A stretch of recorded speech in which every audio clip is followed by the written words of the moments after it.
In the heart of the 19th century, when industrial smoke rose above London's rooftops and the steady hum of progress filled the air, the British people turned to something they believed could preserve the soul of their rapidly changing world: refinement. The Victorian era, named for Queen Victoria herself, was an age of elegance layered over anxiety, a time when the pursuit of gentility became a national obsession. The rigid structures of class began to blur as new wealth emerged from factories and commerce. But old families guarded their prestige through impeccable manners and controlled conduct. To be refined in Victorian England was to be more than polite. It was to live by a strict code that defined one's moral character, education, and worthiness to belong in polite society. Refinement demanded restraint in every aspect of life, from posture to pronunciation, from dinner table conversation to emotional expression. The self was to be mastered, not revealed. Men were taught to speak modestly, to avoid loud gestures, and to dress with discreet elegance. Women, meanwhile, were expected to embody grace and moral virtue, their silence often considered more admirable than their speech. This emphasis on behavior was not merely personal, it was deeply social and political. The British middle class, newly empowered by industry, looked to refinement as a way to prove themselves equal to the aristocracy, mimicking their customs while insisting on a moral superiority rooted in respectability. The home became a miniature kingdom of order, where every teacup, curtain, and polished brass knob testified to one's discipline. The Victorians wrote entire books about manners, with authors such as Mrs. Beeton transforming daily life into an instruction manual for virtue. These guides told people how to enter a room, how to offer condolences, how to hold their tongues, and how to conceal their true emotions behind the armor of composure. Beneath this rigid surface, however, was a current of insecurity. Refinement was not a natural state. It had to be learned, rehearsed, and performed endlessly, for one misstep could unravel an entire social reputation. And so, the drawing rooms of London and the parlors of country houses became stages where men and women performed civility under the unblinking gaze of peers. It was, paradoxically, both beautiful and suffocating, the art of living gracefully while hiding the strain of constant self-surveillance. The result was a culture of elegance, tinged with repression, where decorum mattered more than truth, and the smallest gestures carried moral weight. In the Victorian imagination, refinement was what separated humanity from savagery, civilization from chaos, and the respectable from the forgotten. It was both shield and prison, a dance of manners that gave the illusion of peace in a world forever changing. Among the countless rituals that governed Victorian society, few were as revealing or as carefully orchestrated as the simple act of greeting. In an age obsessed with hierarchy, propriety, and appearances, a greeting was never merely a gesture of acknowledgement. It was a declaration of one's class, breeding, and moral worth. Every bow, every nod, every exchange of glances was part of a larger social choreography, one that could elevate or destroy a person's standing with astonishing speed. For a gentleman, the bow was his badge of civility. It had to be neither too deep nor too shallow, for either extreme betrayed a lack of refinement.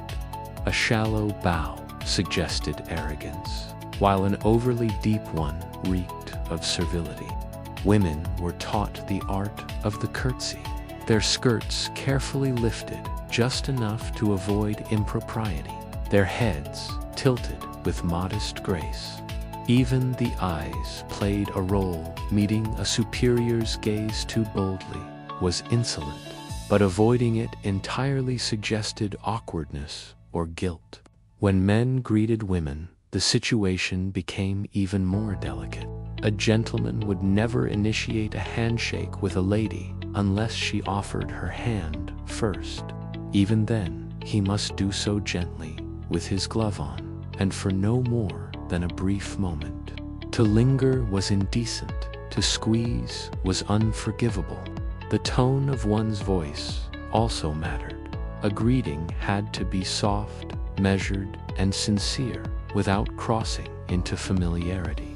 In large gatherings or social events, formal introductions were essential. One could not speak to a stranger without being properly presented by the host.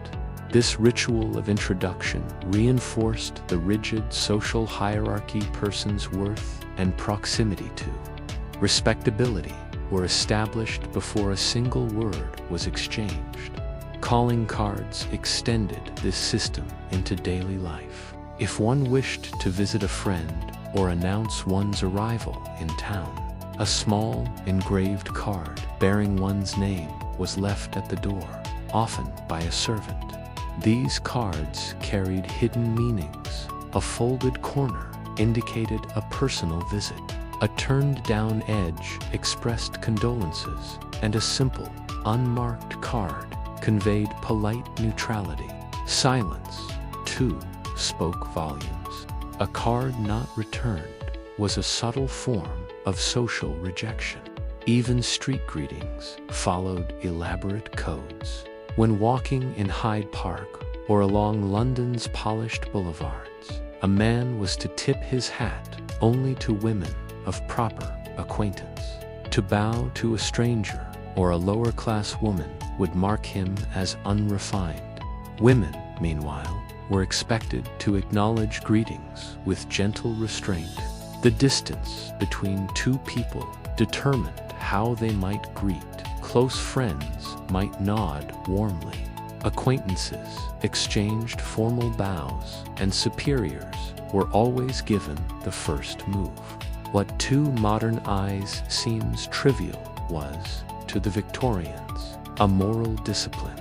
To greet correctly was to demonstrate control over one's impulses, to respect order and custom, to maintain the delicate balance between intimacy and decorum. It was a world where even a smile had social weight, where too much warmth could be scandalous, and too little might be rude. Every motion was a signal, every word a thread in the invisible web of Victorian civility. And though the entire system might seem suffocatingly dull to those who lived within it, greeting etiquette was a language of its own, a quiet ballet of bows, nods, and polite murmurs that transformed the ordinary act of acknowledgement into an elegant, almost sacred ritual. If greetings were the opening act of Victorian civility, conversation was its grand performance, a delicate dance of words, wit, and restraint that revealed not only one's intellect. To speak in the Victorian era was to expose one's breeding, one's education, and one's respect for propriety, for every syllable carried the weight of social expectation. Conversation, like everything else in that age, was governed by rules so intricate and precise that even spontaneity had to appear rehearsed. The Victorians believed that speech was not a tool for expression, but an instrument of control. One's words must never betray emotion, impulse, or vulgar familiarity. Men and women alike were trained from youth to measure their tone, to soften their laughter, and to suppress opinions that might offend. Men led discussions, but even their leadership was to be tempered with humility. One must never lecture, boast, or appear too clever, lest he seem arrogant or insufferable.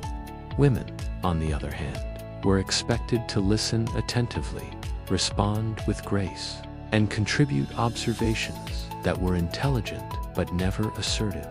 In this careful choreography, silence was often more powerful than speech. To remain quiet at the right moment showed judgment and control, while to speak too eagerly suggested a lack of refinement. The subjects deemed appropriate for polite conversation were remarkably limited. Whether art, music, literature, and light travel anecdotes were acceptable, politics, religion, money, and personal matters were strictly forbidden. Even humor had to be gentle, never coarse or exaggerated. A well-bred man might tell a mild witticism that provoked smiles, but never laughter loud enough to draw attention. The very sound of laughter could define a person's class. A restrained chuckle was genteel. A hearty guffaw was common. At dinner parties, conversations were carefully balanced, ensuring no one person dominated the table. To interrupt was unthinkable. To contradict was worse. Disagreement, when necessary, was softened by verbal cushions phrases such as, "I beg to differ slightly," or perhaps another view might be considered a loud dissent without offense. Compliments were also an art. Too much enthusiasm appeared insincere, while too little was cold. Everything had to be perfectly measured, perfectly moderate, perfectly polite. Even the pacing of conversation mattered. Pauses must not be too long, which implied dullness, nor too short, which seemed impulsive. And always, beneath the surface of every exchange, there flowed an undercurrent of performance. The drawing room was a stage, and its players dressed in silk and manners, each performing civility for the approval of others. For the Victorians, conversation was not a means of connection, but a mirror reflecting moral order. It was a space where self-control replaced honesty, where charm masked boredom, and where the suppression of feeling was celebrated as a sign of strength.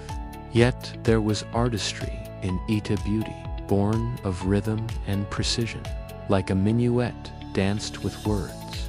To master conversation was to ascend in society, to command respect, and to demonstrate one's worthiness to belong among the refined. In an era terrified of chaos and scandal, speech was civilization's finest defensive shield, woven from elegance, caution, and the endless practice of saying the right thing in exactly the right way. In a century that valued restraint above passion and composure above candor, the Victorians found in the written word a perfect medium for controlled expression. Letters and calling cards were not mere tools of communication. They were extensions of one's identity, tangible emblems of civility, and miniature portraits of the soul rendered in ink. The art of correspondence was sacred, a ritual performed with precision and poise. Every aspect of letter writing, from the texture of the paper to the flourish of one's signature, was governed by etiquette. The well-bred Victorians chose fine, stationary creamy paper, embossed with delicate monograms or family crest sand, used ink of impeccable consistency, avoiding smudges or blots that might suggest carelessness or haste. A letter was to be written in a graceful hand, its sentences flowing with measured elegance, devoid of slang, abbreviations, or any hint of vulgar familiarity. Emotion, though often present, was veiled behind courtesy and formality. A declaration of affection might be disguised as concern for health, a plea for forgiveness, cloaked in polite understatement. The tone had to balance warmth and decorum, sincerity, and self-restraint. Even the folding of the paper followed unspoken rules: never crumpled, never folded unevenly, and sealed with care, often with a wax seal bearing one's initials. For women, letter writing was both an art and an acceptable outlet for intellect and feeling. Many spent hours at their writing desks, crafting perfect lines to friends, family, or suitors under the watchful eyes of propriety. Parallel to letters were the calling cards, stiff and beautifully engraved rectangles of social identity. These cards were essential to Victorian life, acting as silent messengers of status and intention. A lady or gentleman never visited another without first sending or leaving a calling card, which was typically presented on a silver tray by a servant. The card bore only one's name and sometimes an address, for anything more would be considered ostentatious. Yet every detail, the font, the spacing, the thickness of the paper, spoke of one's refinement. The very act of delivering or returning a card carried symbolic meaning. A turned-down corner meant personal visit. A folded edge expressed congratulations or condolences. A card left unmarked might simply convey polite acknowledgement. Failure to return a card was a quiet yet devastating insult, signaling rejection or disapproval. Through these small gestures, entire relationships were maintained, nurtured, or severed without a word being spoken. The ritual of correspondence and card exchange turned human connection into ceremonial way of speaking through silence, of maintaining intimacy while preserving distance. To the Victorians, written words and printed names were not impersonal. They were moral acts. They demonstrated patience, discipline, and taste, the qualities most revered in a society terrified of disorder. Even mourning letters, edged in black, adhered to rigid conventions, as grief itself was expected to be dignified and neatly phrased. The post became an artery of civilization, carrying not only news but propriety, linking distant hearts through the language of etiquette. Today, it may seem suffocating that such beauty had to hide behind so many rules. But to the Victorians, the formality was the beauty. A letter unsent was a feeling unshared. A card not returned was a world quietly closing its doors. In the stillness of ink and paper, they found a way to express emotion without breaking decorum, to feel deeply while appearing calm, to love without losing control.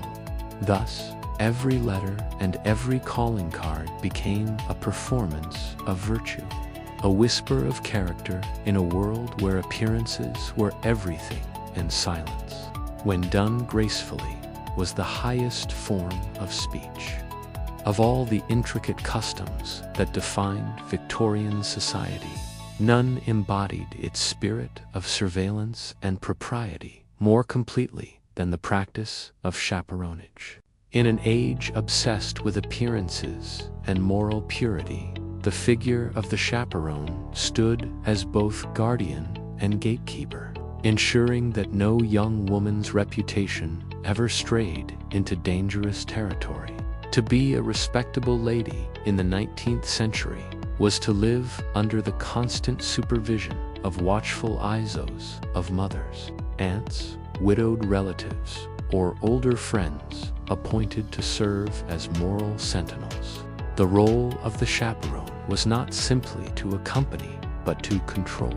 Her presence was a shield against gossip, temptation, and impropriety. No unmarried woman of standing could be seen walking alone in public, riding in a carriage unaccompanied, or attending a social event without her chaperone by her side. A stroll through Hyde Park might appear leisurely, but every step was monitored, every glance carefully noted. The chaperone's very presence declared to society that virtue was intact and vigilance unbroken. For the Victorians, reputation was as delicate as glass, and a single crack could shatter an entire family's standing. Thus, even the most innocent meeting between a man and a woman required formal oversight. Balls and dinner parties were the arenas where the chaperone's power was most visible. She was stationed strategically, often near the refreshments or beside the musicians, where she could observe without appearing intrusive. Her approval determined whether a young lady might dance with a suitor, and for how many sets. To dance more than twice with the same man was scandalous. To converse in a secluded corner without a witness was unthinkable. A chaperone might pretend to be engaged in polite conversation herself, yet her attention was always alert to every whisper, every glance. Beyond her immediate duties, the chaperone served a symbolic function in the grand theater of Victorian decorum. She was society's conscience made flesh, the embodiment of restraint and moral discipline. But beneath the surface of her authority, there was irony.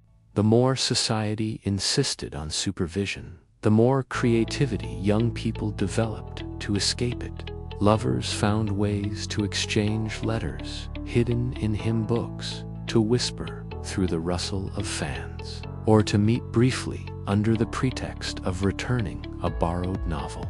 The chaperone's vigilance could delay romance, but it rarely prevented it. Still, the system endured because it preserved appearances, and in the Victorian world, appearance was reality.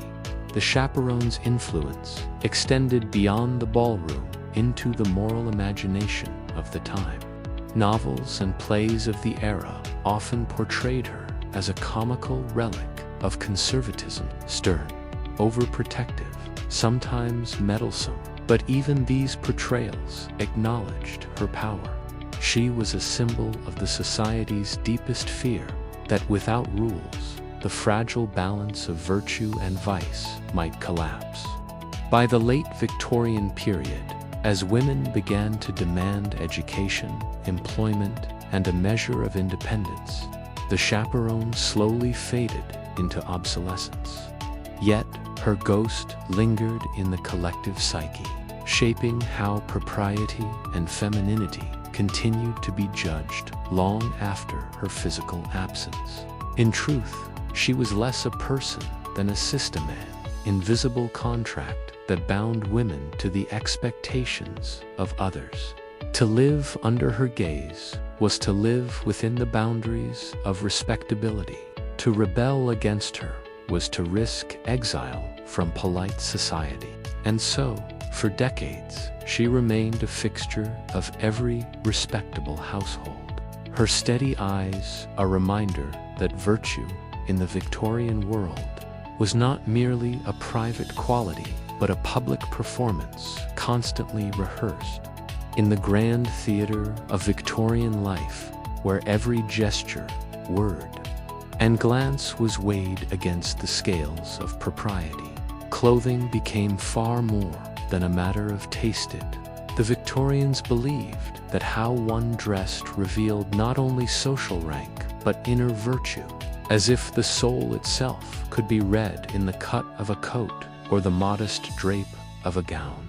Respectability demanded visible evidence, and fashion served as its armor. To appear slovenly or flamboyant was not merely poor manners, it was moral failure.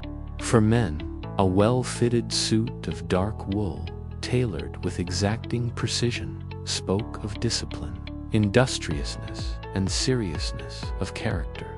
His cravat, neatly tied and immaculately clean, became a sign of personal control, while his polished boots reflected not vanity, but integrity. Every button, every crease communicated an unspoken creed. The respectable man must be orderly, self-composed and modest. Women bore an even heavier burden, for their garments were meant to manifest purity itself. Layers of petticoats, corsets, and high-necked blouses acted as both protection and proclamation, protection from the male gaze, and proclamation of chastity and self-restraint. The body was to be hidden, its contours softened beneath fabric, its presence whispered rather than shown. Even color carried moral weight. Pale shades suggested innocence, while deeper hues implied maturity or daring. Yet, beneath this facade of virtue, fashion was a battlefield where class and hypocrisy intertwined. The working classes, unable to afford fine materials, were condemned as morally suspect, their simplicity mistaken for sloth. The middle class, desperate for legitimacy, clung to the rules of propriety with fervor, ensuring that every hemline and hat ribbon conformed to the dictates of respectability. The upper classes, meanwhile, flaunted opulence under the guise of refinement. Silks, velvets, and lace used not merely to adorn the body, but to assert dominance. Ironically, what society praised as modesty often enslaved women in garments that restricted movement, distorted posture, and dictated behavior. The corset, hailed as a symbol of grace and discipline, became a cage of whalebone and steel that reshaped both body and spirit. To endure its constriction without complaint was itself considered virtuous. Pain, after all, was the price of purity. Even children were drawn into this moral costume. Drama boys dressed as miniature gentlemen, girls as tiny models of decorum. Clothing, then, became an early lesson in control, teaching the young that identity must always be constructed, never simply lived. Fashion magazines of the day, such as the Queen and Godey's Ladies' Book, transformed moral instruction into glossy aspiration.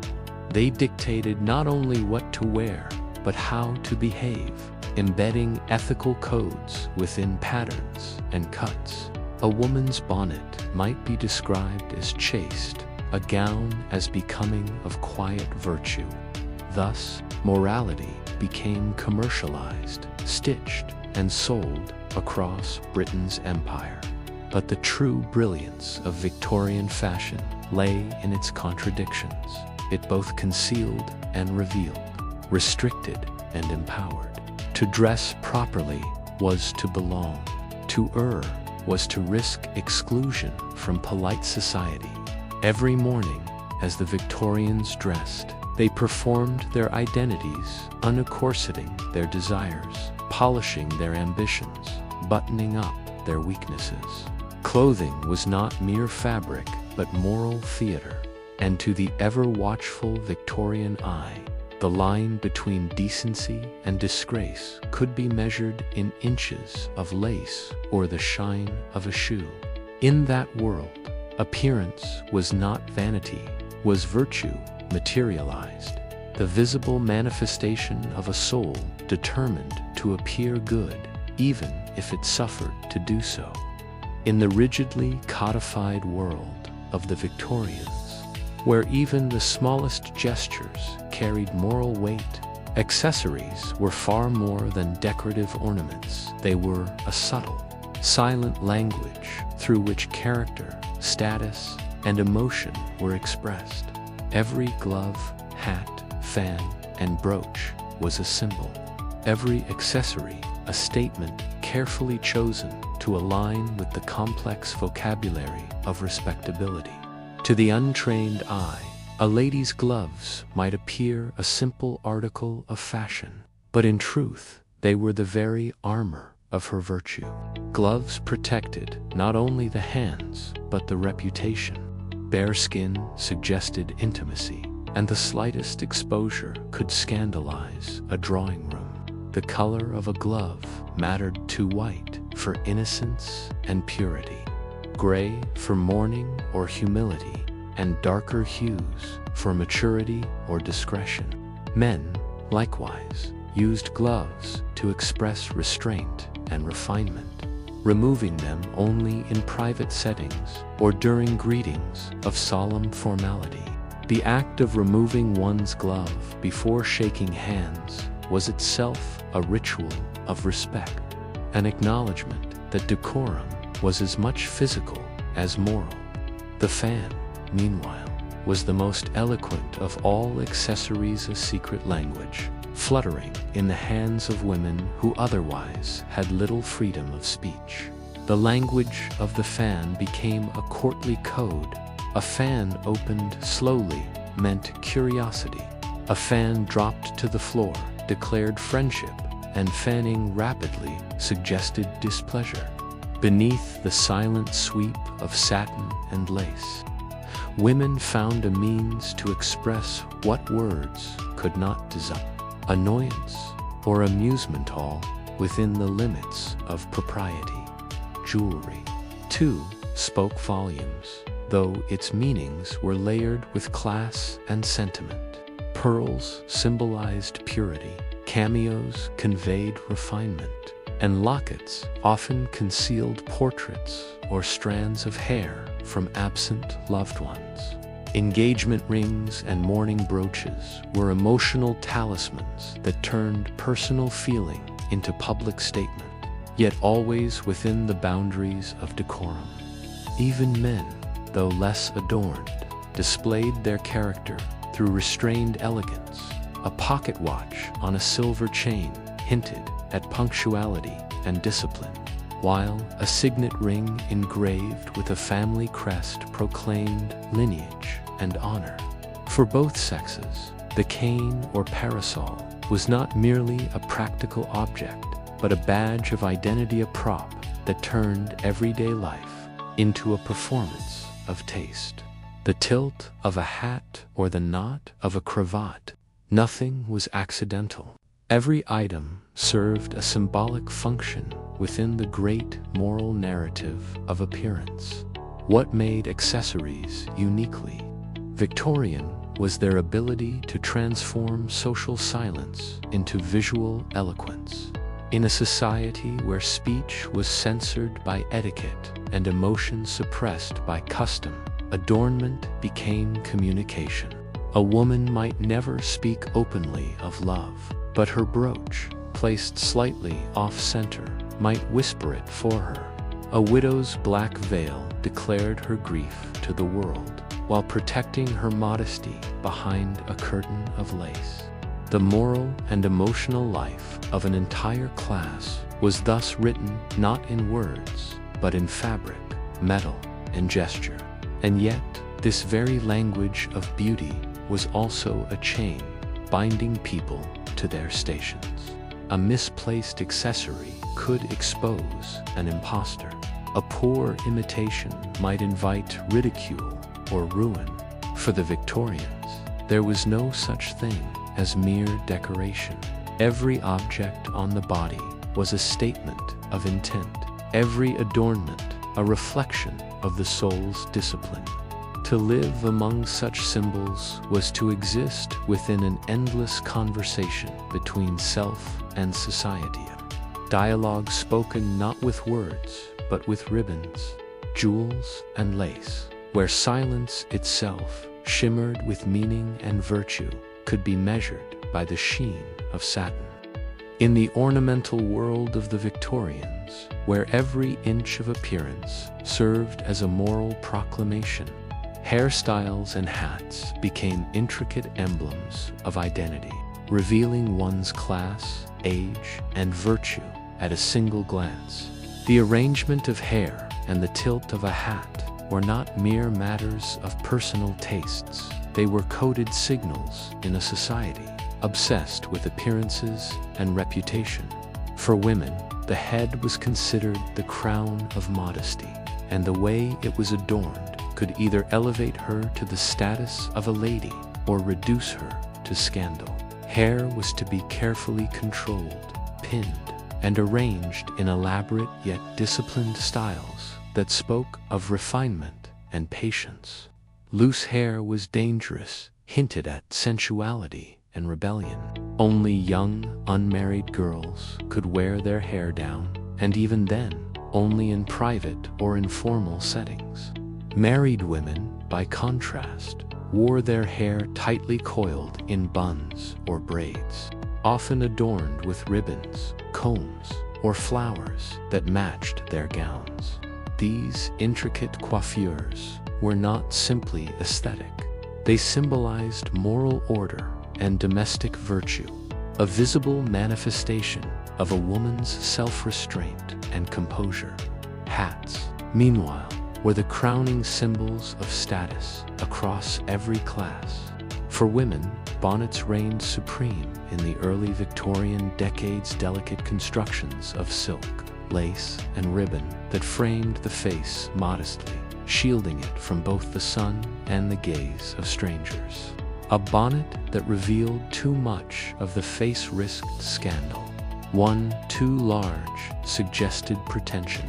By the later Victorian years, as industry and urban life transformed society, bonnets gave way to wider-brimmed hats decorated with feathers, flowers, and sometimes even taxidermied birds. These were not merely fashion statements. They were declarations of taste, wealth, and moral confidence. The higher the plume, the more daring the spirit, though always tempered by restraint, for excess flirted with vulgarity. For men, the hat was his calling card in the theater of the street. The top hat became the universal symbol of respectability, gleaming cylinder of authority, worn by bankers, politicians, and gentlemen of ambition. Its height and shine reflected not only one's class, but one's moral stature. A man's hat etiquette was so strictly observed that failing to remove it before a lady or in a church could destroy his social reputation. The working classes, meanwhile, wore flat caps or bowlers, their practicality betraying both occupation and origin. Thus, in the hierarchy of headwear, one could read the invisible map of Victorian society, from the aristocrat's towering silk hat to the laborer's soot-darkened cap, hairstyles, and hats. Though trivial by modern standards, were moral instruments in an age that equated outer discipline with inner virtue. To tend one's hair daily was not vanity but duty, a ritual of self-command.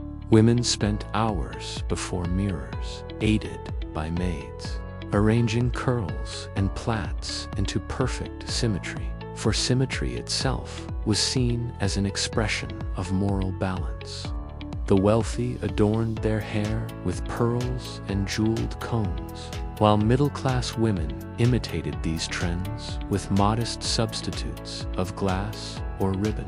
Men's grooming was equally ritualistic: hair neatly parted, beards and mustaches trimmed to reflect gravitas without extravagance. The beard, once controversial, became by mid-century a symbol of manly virtue and respectability, inspired by ideals of natural strength and patriarchal dignity. Thus, the head, whether covered or uncovered, became a theater of moral performance. Every curl, every feather, every tilt of a brim carried meaning, signaling one's place in the moral and social order. To step into the streets of Victorian London was to enter a sea of coded appearances, where the wind might ruffle not only one's hat but one's reputation. In such a world, to dress one's head was to declare one's soul. For the Victorians believed deeply that virtue, like fashion, must always be worn in plain sight. To live in the Victorian era was to live under an unending pageant of rules, and none were more visible or more fiercely obeyed than those dictating what one should wear, when, and why. dress was never merely a matter of personal choice. It was a moral, social, and even spiritual obligation.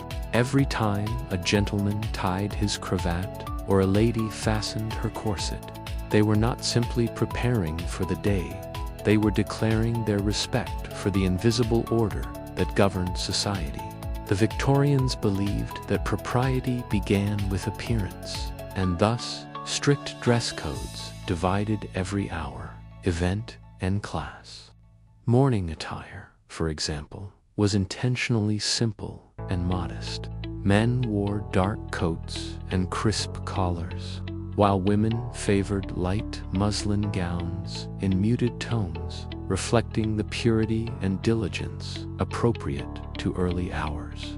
Afternoon dress, however, allowed a degree of ornamentation, richer fabrics, subtle jewelry, and delicate gloves suitable for calling hours and social visits. By evening, fashion reached its ceremonial climax.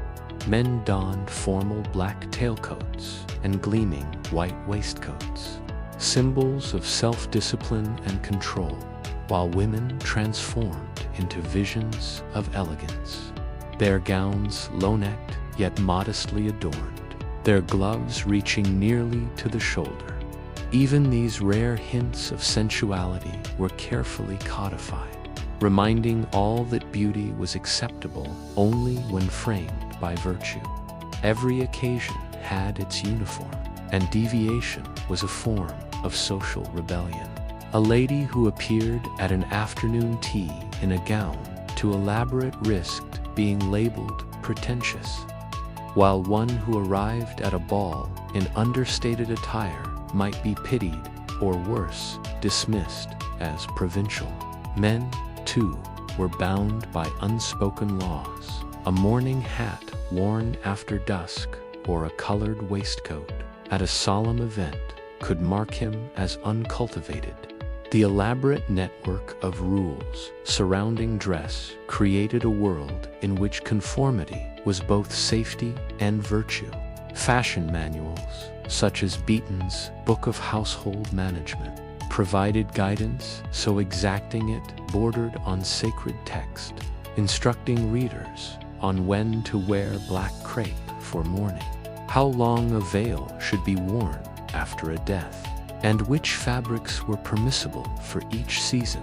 The upper classes adhered to these standards with the confidence of authority, while the middle classes followed them with anxious devotion, hoping that correct attire might elevate their social position. Clothing thus became a moral compass, guiding individuals through the treacherous terrain of reputation. For women especially, dress codes were intertwined with the concept of moral visibility.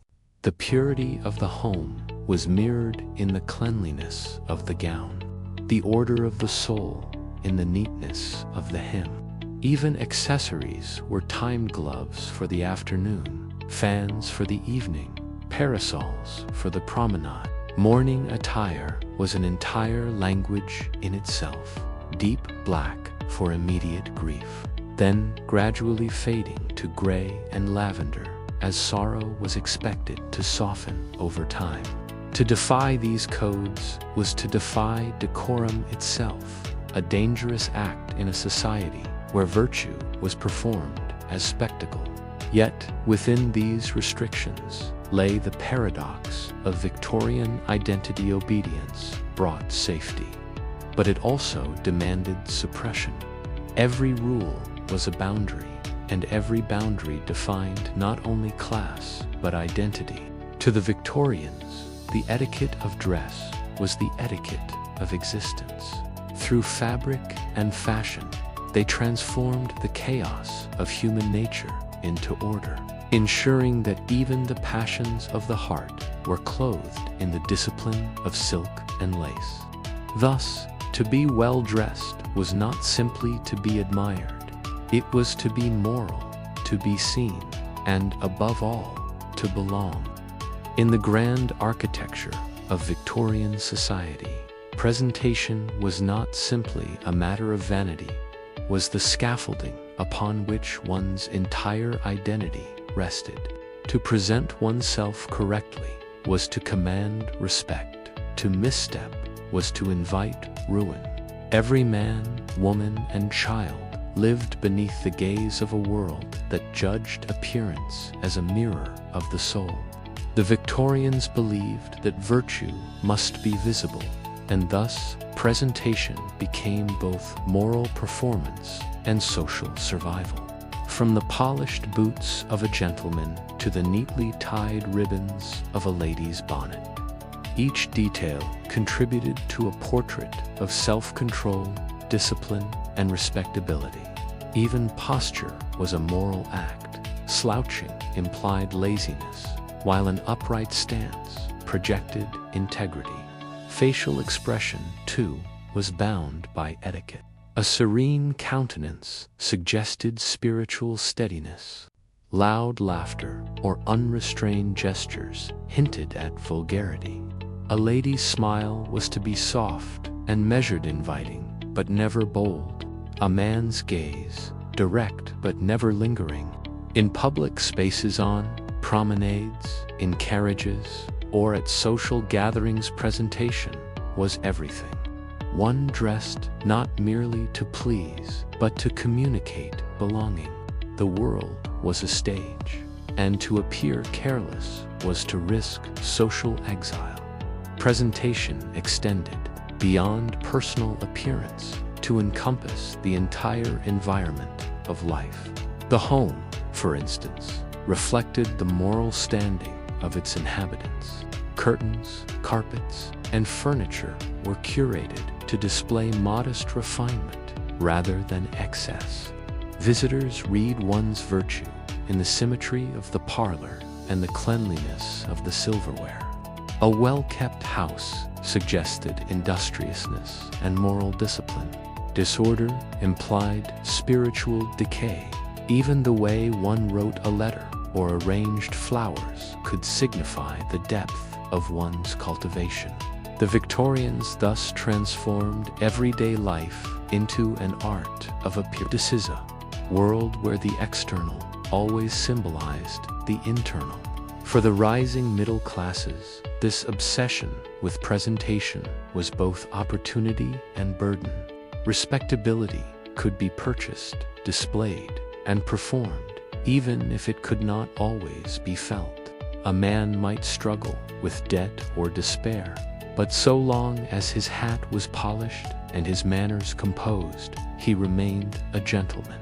Women, in turn, were expected to embody beauty tempered by modesty, charm restrained by silence. The successful presentation of self was, for them, a form of power, the only one society permitted. Beneath this obsession, however, lay the deep anxiety of a culture terrified of exposure. The power of presentation came not from authenticity, but from illusion, the ability to hide imperfection behind refinement. Etiquette manuals and conduct books flourished, teaching readers how to walk, sit, and even breathe correctly, as though virtue could be choreographed. In this world, truth mattered less than perception. A single misstep, a stain on a glove, a lapse in decorum could dismantle years of careful self-construction. Yet, within this rigid theater of manners, there was also artistry. Presentation was the great equalizer, allowing those of modest birth to climb the social ladder through impeccable behavior and taste. It transformed the body and home into canvases upon which morality was painted in gestures, fabrics, and words. In the end, the Victorians' devotion to presentation revealed both their fragility and their strength. They lived in a world that demanded masks, yet they turned those masks into masterpieces. To present oneself was not to deceive, but to declare, "I understand the code. I belong to civilization." And so, beneath layers of satin, starch, and self-control, the Victorians mastered the grand illusion that the surface was the soul, and that beauty, discipline, and grace could redeem even the most ordinary life. To be a gentleman in the Victorian era was not simply to be a man of wealth or status. It was to embody an entire moral philosophy, a living sermon in human form. The ideal Victorian gentleman was a creature of restraint, honor, and unwavering self-control, molded by the twin forces of industrial ambition and moral propriety. His world demanded dignity without arrogance, intelligence without ostentation, and courage without brutality. He was expected to lead without dominance, to serve without servility, and to move through life as if every gesture were a testament to divine order. The true gentleman did not shout or boast.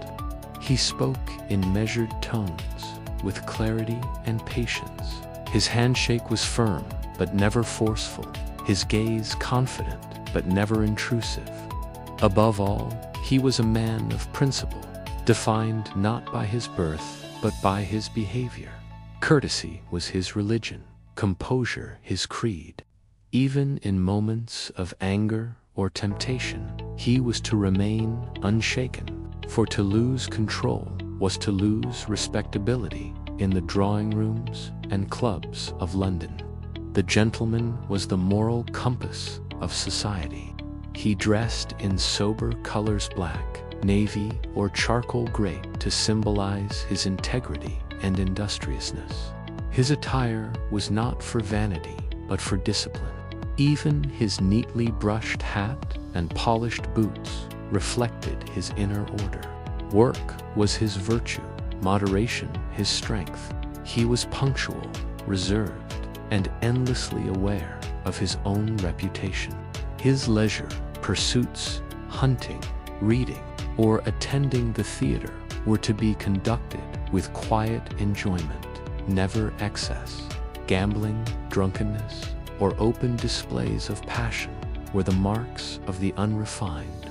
To treat servants and women with kindness was not merely polite, it was proof of nobility.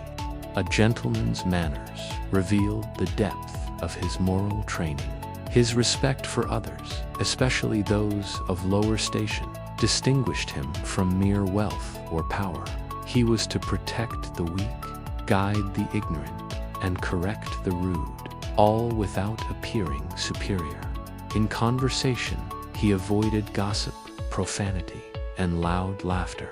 The true gentleman could disagree without offense, command without cruelty, and lose without complaint. But beneath this polished surface lay the tension of a world changing faster than its values. The Industrial Revolution had blurred the boundaries of class, creating self-made men who strove to imitate aristocratic elegance while redefining its meaning. The Victorian gentleman was thus both a symbol of stability and a product of anxiety. His manners were not innate, but learned a lifelong performance, requiring vigilance. The code he lived by demanded constant self-surveillance, for even the smallest lapse could destroy the illusion of moral superiority. Yet this same code also gave him purpose. It bound his restless ambitions to ideals of duty and honor, transforming the chaos of modern life into a pattern of civility. In public, he was a model of composure.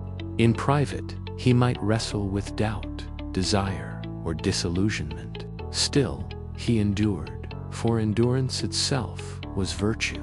To be a gentleman was to wear one's conscience like a perfectly tailored suit, visible, precise, and unwrinkled by passion. And though the centuries have since unstitched his world, the figure of the Victorian gentleman endures, a reminder of a time when decency was theater, discipline was elegance, and the truest mark of manhood was not strength, but self-mastery. If the Victorian gentleman was the pillar of morality, then the Victorian lady was its shining crown, the embodiment of grace, purity, and restraint, upon which the moral order of the empire depended. To be a lady in the 19th century was not a matter of wealth or beauty alone. She was expected to be calm in voice, soft in manner, modest in dress, and unshakable in virtue. Her existence revolved around the sacred ideals of domesticity and decorum. She was to be the quiet heart of the home, radiating moral light through her composure and tenderness. From the moment she rose in the morning to the time she retired, every act was ritualized by propriety. Her speech must never be loud, her laughter never unguarded, and her opinions always tempered by humility. Education was permitted, but only insofar as it enhanced her moral and conversational grace. A lady might read poetry or the Bible, but she must avoid subjects too intellectual or political, for to appear overly clever was to risk seeming unfeminine. Her most important art was that of silence, knowing what not to say, what not to show, and how to conceal deep feeling behind a veil of serenity. Her appearance, too, was an extension of her virtue. Every curl, every ribbon, every fold of her gown was chosen to reflect purity and refinement rather than vanity. Modesty was her armor, elegance her diplomacy. The Victorian lady's beauty lay in restraint, in the way she managed to captivate without revealing. Her hands were to be gloved, her posture upright, her eyes modestly lowered in public. The perfect lady was graceful even in stillness, her presence marked by composure rather than animation. To lose her temper or raise her voice was unthinkable. To show too much ambition, scandalous. Yet within these boundaries, she exercised a subtle but profound influence. In the drawing room, she was the silent ruler of taste and manners. In the home, the moral governor of her family. Her task was not merely to maintain order, but to embody it, to make goodness beautiful and beauty good. She tended to her children with gentle discipline, supported her husband's ambitions with quiet loyalty, and extended charity to the poor in ways that preserved both dignity and distance. Her piety was constant but understated, her faith an unspoken rhythm guiding her every gesture. But beneath this portrait of composure lay a life of intense confinement. The perfect Victorian lady was both idol and prisoner, her freedom exchanged for reverence. Society's admiration came at the cost of individuality. To step outside prescribed behavior was to risk ruin. Gossip was as lethal as sin. Many women chafed beneath these expectations, finding in music, painting, or secret correspondence their only outlets of self-expression. Yet even rebellion had to be discreet, wrapped in the same lace and silence that defined obedience. Contradiction of her existence power through submission, influence through invisibility, made her both the most admired and the most misunderstood figure of her age. Still, the ideal endured because it reflected the values of an anxious society: order, purity, and the illusion of moral perfection. To be a Victorian lady was to live in a world that worshipped restraint, that feared passion, and that turned womanhood into an art of stillness. And though history has moved beyond her, the image of the perfect Victorian lady remains serene, graceful, and impossibly composed, a ghost of gentility haunting every mirror that reflects beauty bound by rules. In the moral theater of Victorian society, marriage was not merely a union of hearts, but the very cornerstone of civilization, a sacred institution through which duty, virtue, and social order were preserved. It was both contract and covenant, designed to maintain moral stability in a world trembling under the weight of industrial change. Love, though not forbidden, was often considered secondary to responsibility. Passion was to be tamed by principle, affection governed by decorum. The Victorian couple lived under a code of harmony that was less emotional than ethical. A husband's duty was to provide, protect, and represent authority. A wife's to nurture, obey, and uphold domestic purity. The home itself was seen as a moral sanctuary, a fortress against the chaos of the modern world. Within its walls, the man ruled with quiet firmness, and the woman reigned with gentle grace. She tended to the spiritual and emotional well-being of the household, ensuring that every object and action reflected respectability. Even the simplest routines, setting the table, reading scripture, or pouring tea were imbued with moral significance. Cleanliness was not only about hygiene, but about the purity of the soul. Order, not just comfort, but righteousness. For women, marriage represented both duty and destiny. From girlhood, they were taught that their highest achievement was to become a wife and mother, the guardian angel of the home. Conduct books and sermons instructed them that submission was strength and that the secret to happiness lay in obedience. A good wife was expected to manage her household with skill and serenity, to soothe her husband's temper, conceal his flaws, and never let the outside world glimpse discord. She was the moral compass, yet her influence had to remain invisible. The husband, in turn, bore the weight of financial and social responsibility. His public reputation was intertwined with his wife's virtue. Her modesty was his honor, her behavior his respectability. Marriage thus became a mutual performance of propriety, where each partner played a role defined by centuries of moral expectation. Even affection followed a script: gentle admiration, not passion; companionship, not equality. Love letters were composed in delicate language, affection veiled in restraint. To display too much emotion was vulgar, to display none, tragic. And yet, beneath this polished surface of duty and decorum, the private world of Victorian marriage was often fraught with loneliness and quiet rebellion. Many women, confined within domestic walls, longed for education, adventure, or simply acknowledgement beyond their household roles. Some sought solace in charitable work, others in secret writing or correspondence.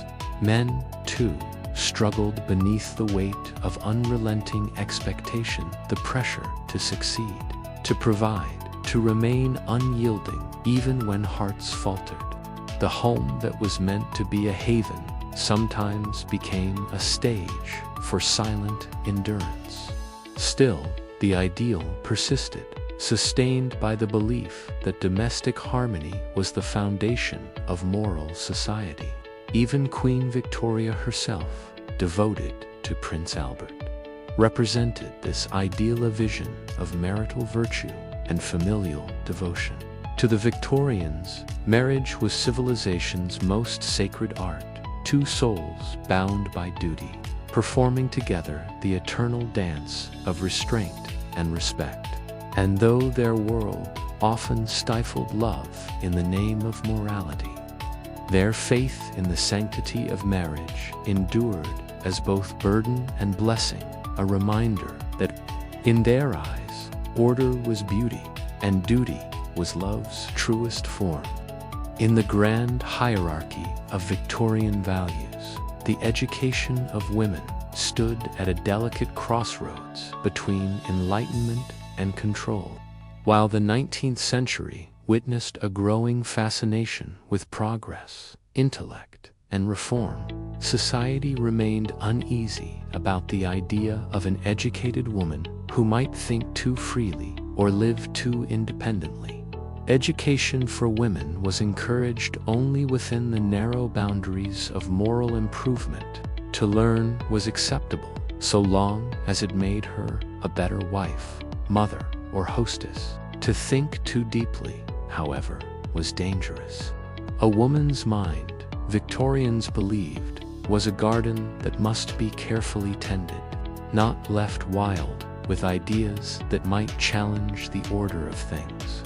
And so, young girls were taught lessons of refinement rather than intellect, music, drawing, needlework, and polite conversation. Arithmetic was acceptable for household management. Geography only for travel etiquette. History, literature, and the Bible were presented not as gateways to independent thought, but as instruments of moral instruction. The purpose was not to awaken the mind, but to polish the soul. Schools for girls were often extensions of this philosophy. They resembled finishing schools more than academic institutions, places where posture, elocution, and embroidery were given as much importance as reading and writing. The perfect student was not the one who questioned, but the one who obeyed. She was trained to walk gracefully, to curtsy, to write letters in elegant hand, and to speak without asserting. In wealthier families, governesses were employed to ensure that girls absorbed the right kind of education, one that refined their manners while limiting their imagination. Even literature, that great liberator of the mind, was filtered through moral censorship. Novels that depicted passion, rebellion, or female independence were frowned upon as corrupting influences. Instead, women were encouraged to read sentimental works that reinforced virtue, patience, and submission. Knowledge that did not serve domestic life was considered both unnecessary and unfeminine. Too much learning, it was said, might make a woman proud, argumentative, or worst of all, unmarriageable. Yet, beneath this culture of restriction, a quiet revolution stirred. As the century progressed, voices like Mary Wollstonecraft, Elizabeth Barrett Browning, and later, John Stuart Mill began to challenge the intellectual imprisonment of women. The rise of female academies and the first women's colleges in the mid to late Victorian period began to chip away at centuries of prejudice. Still, progress was painfully slow. Women who pursued higher education were often mocked as bluestockings, accused of losing their femininity in pursuit of intellect. Many men feared that education would make women rebellious, questioning their husband's authority or neglecting their household duties. But those who did break through, governesses who wrote novels, reformers who founded schools, or mothers who taught their daughters more than sewing, planted the seeds of a quiet but lasting transformation. They began to redefine what it meant to be virtuous, not submission to ignorance, but the courage to think while remaining graceful. For them, intellect was not rebellion, but refinement of a higher kind. The paradox of Victorian womanhood thus reached its height in the realm of education. Women were expected to be intelligent enough to guide children, but not so learned as to lead men, wise enough to manage a home, but not bold enough to challenge society. Education became both their crown and their cajan ornament to display, not a tool to wield. And yet, even within those limits, countless women found ways to nurture their minds, reading in secret, teaching one another, and preserving the spark of curiosity that society feared. In their quiet persistence, they redefined the meaning of intellect and virtue alike, showing that true education could never be confined by etiquette or beneath the polished surface of Victorian politeness, beneath the rigid codes of gender and propriety, there simmered a quiet rebellion not of swords or speeches, but of hearts and minds bound by decorum. The 19th century prided itself on moral order, yet that order was built upon the careful suppression of half its population's desires and voices. Gender roles in Victorian society were painted with moral certainty, men as the guardians of intellect and authority, women as the keepers of virtue and emotion. The separation of spheres was absolute. The public world belonged to men, the private to women. He labored in factories, offices, and parliament. She reigned over nursery and kitchen, her domain limited to the moral and the maternal. Yet in this very confinement, women began to develop an inner strength, a subtle awareness that gentleness itself could be a form of resistance. They learned to maneuver within the narrow corridors of expectation, bending without breaking, influencing without appearing to rule. Power, in the Victorian sense, was always dressed in manners. For men, it meant leadership and logic. For women, persuasion and patience. But behind every respectable household, behind every gentleman's reputation, stood a woman who shaped decisions in whispers and gestures. She wielded influence, not through command, but through the art of suggestion, mastering what historians would later call the politics of the drawing room. A raised eyebrow, a softened tone, a well-timed silence, these were her weapons in a world that denied her voice. Yet her rebellion was not merely domestic. Through letters, literature, and quiet charity, women began to challenge the very ideas that confined them. Poets like Elizabeth Barrett Browning wrote verses that redefined feminine strength, while novelists like Charlotte Brontë and George Eliot created heroines who refused to be silenced. Their words, often masked by the language of virtue, carried the pulse of defiance. Each novel, each poem, each diary entry became a small act of protest against a society that demanded composure at all costs. Men, too, were prisoners of their own image. The ideal of the stoic gentleman, strong, emotionless, endlessly composed, often left them isolated, unable to express tenderness without fear of ridicule. Many suffered in silence, bound by the same expectations that glorified self-control and punished vulnerability. The Victorian obsession with propriety thus chained both genders, turning emotion into weakness and conformity into survival. But as the century advanced, cracks began to appear. The women's suffrage movement, the rise of reformers, and the gradual recognition of female intellect all signaled a shifting tide.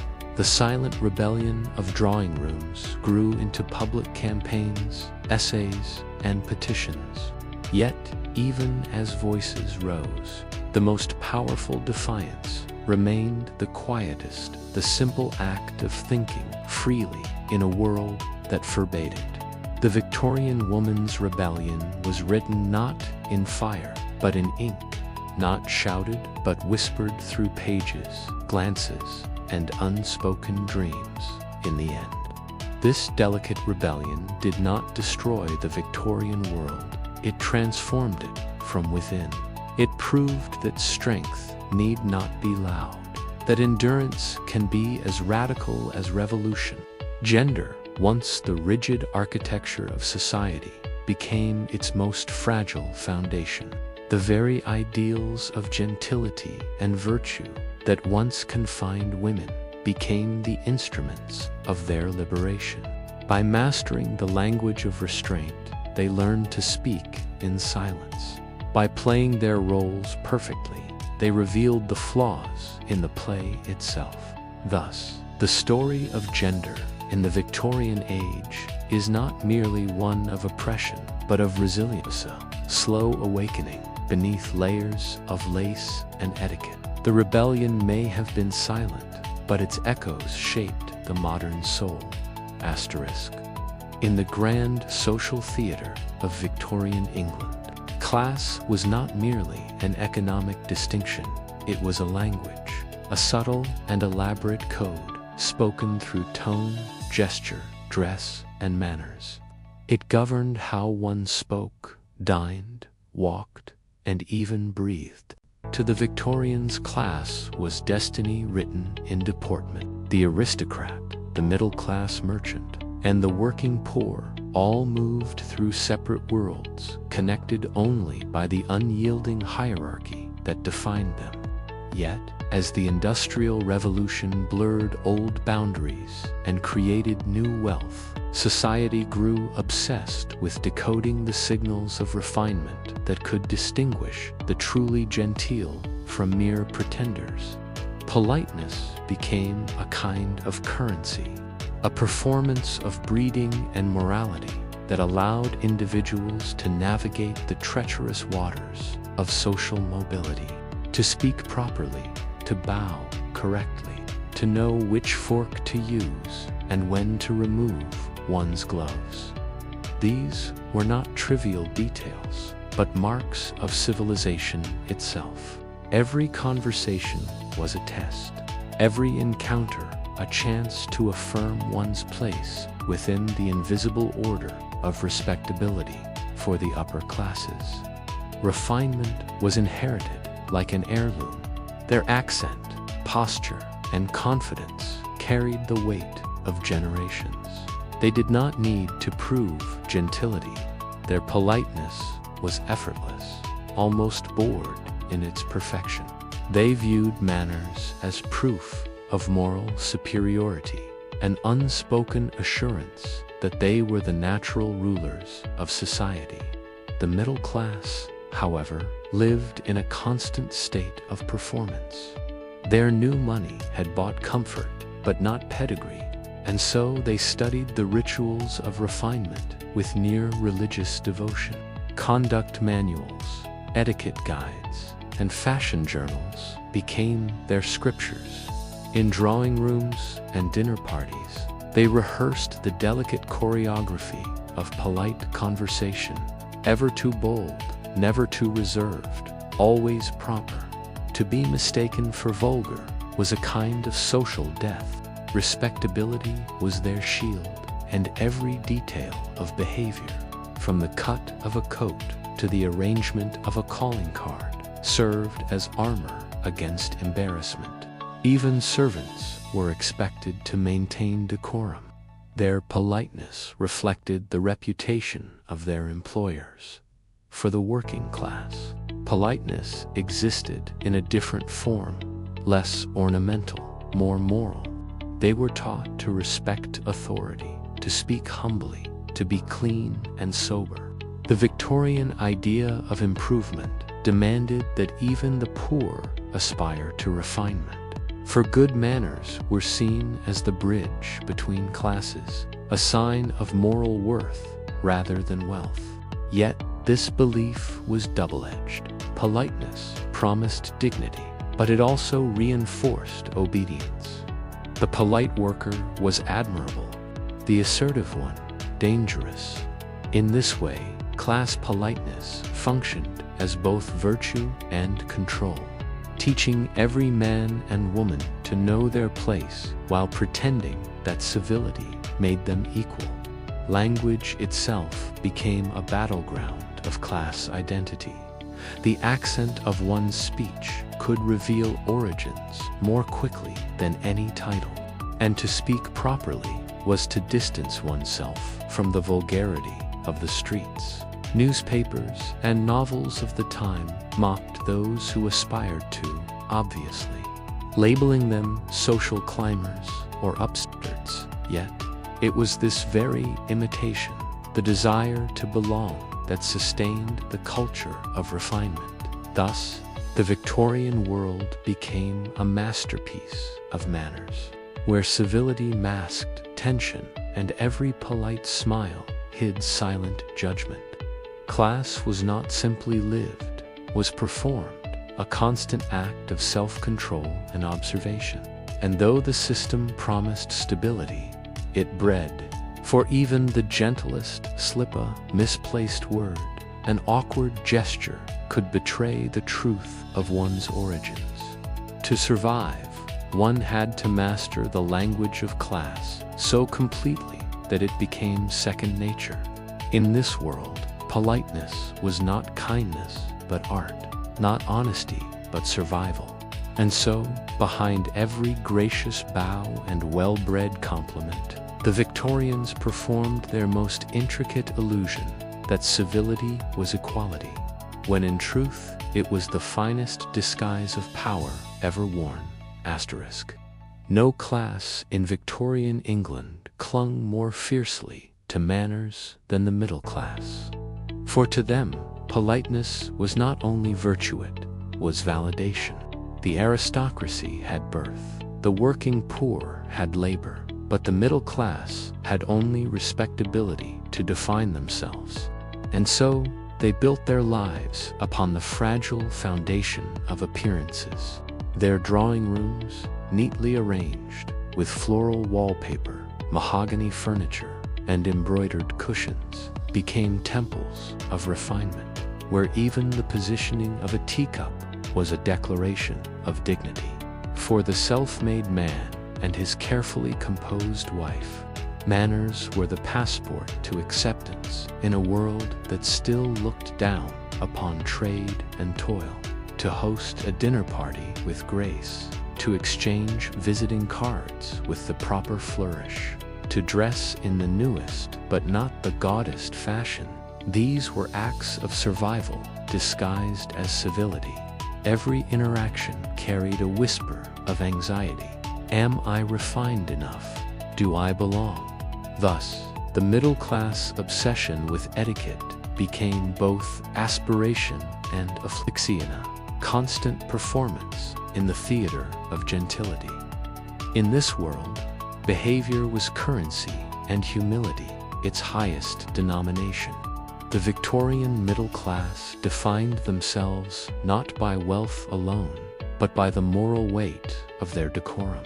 They were the apostles of self-improvement, believing that through discipline, temperance, and politeness, even the humblest man could ascend the ladder of society.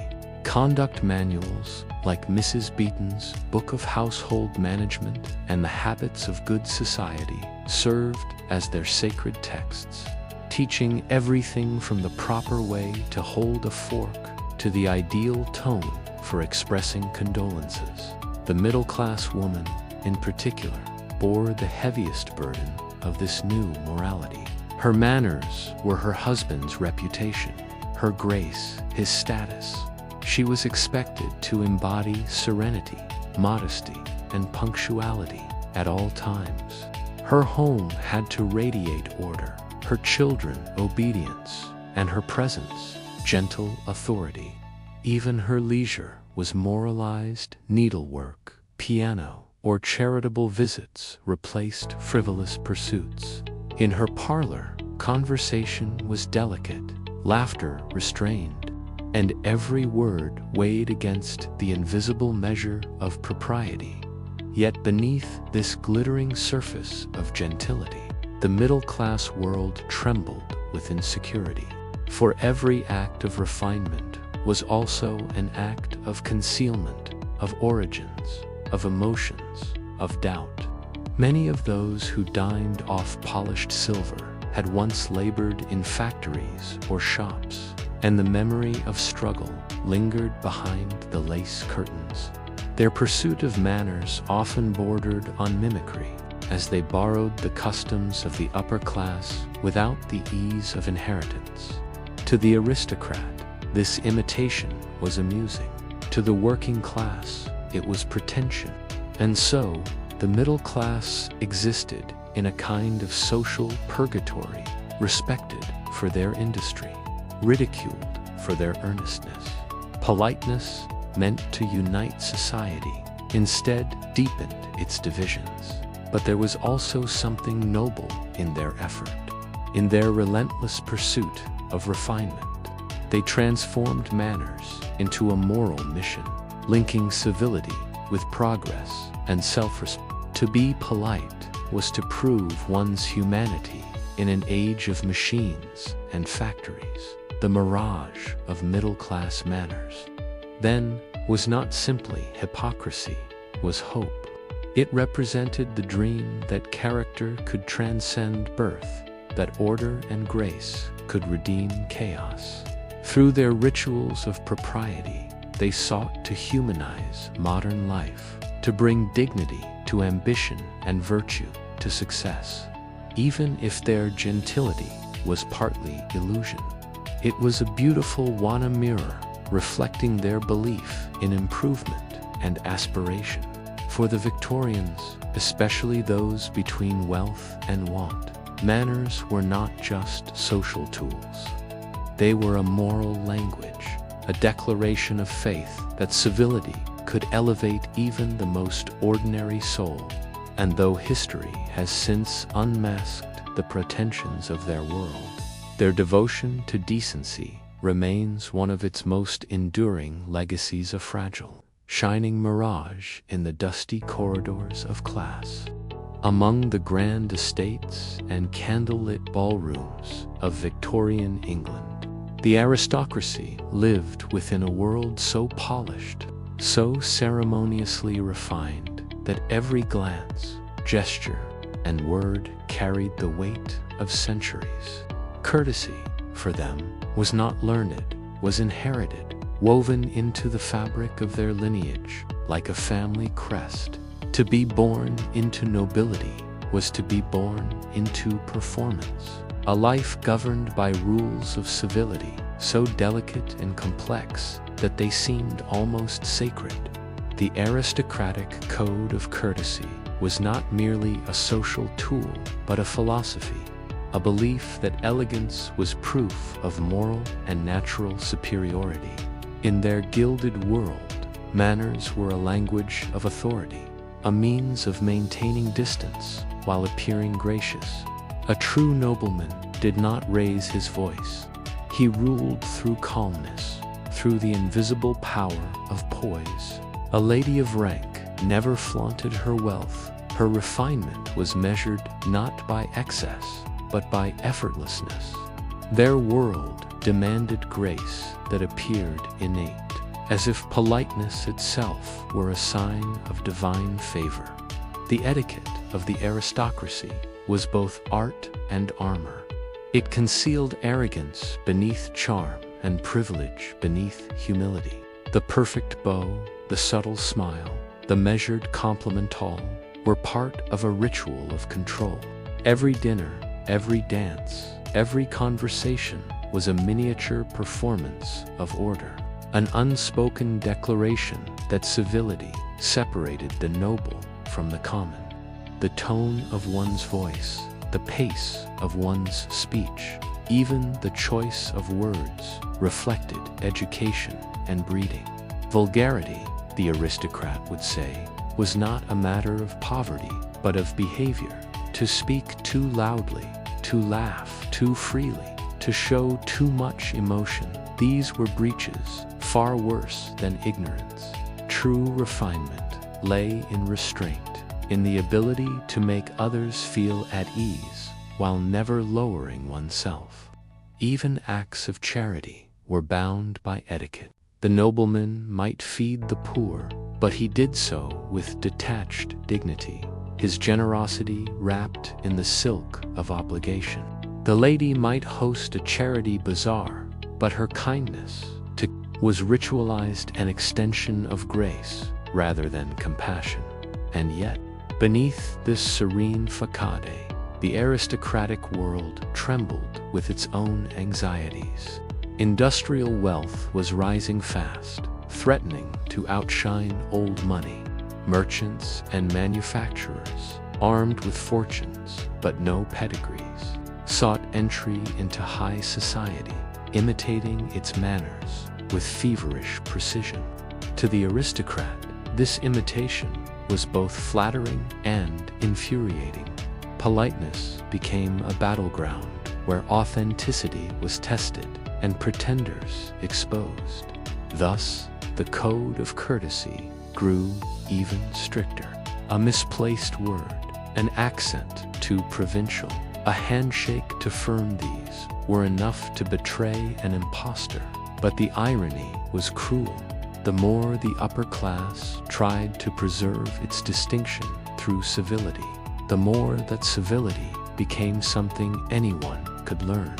The very rules meant to maintain exclusivity began to democratize gentility itself. Still, the aristocracy clung to its rituals with almost religious devotion. The grand dinner parties, the carriage rides through Hyde Park, the measured exchanges in parlors and ballrooms, all were performances in the theater of grace. Even love followed formality. Courtship unfolded through coded glances, brief conversations, and letters scented with restraint. Passion was permissible only when tamed by propriety. In this rarefied world, the smallest gesture carried symbolic weight. To rise when a lady entered the room, to never turn one's back on a superior, to thank the servant without familiarity act reaffirmed a system older than empire itself.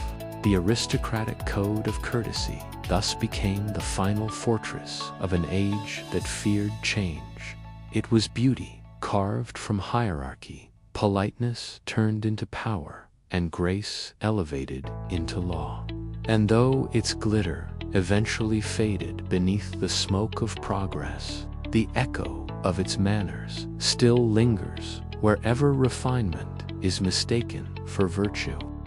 In the grand households of Victorian England, where chandeliers glowed and silverware gleamed, the invisible machinery that sustained the elegance of the upper and middle classes was the army of servants who lived in silence beneath the stairs.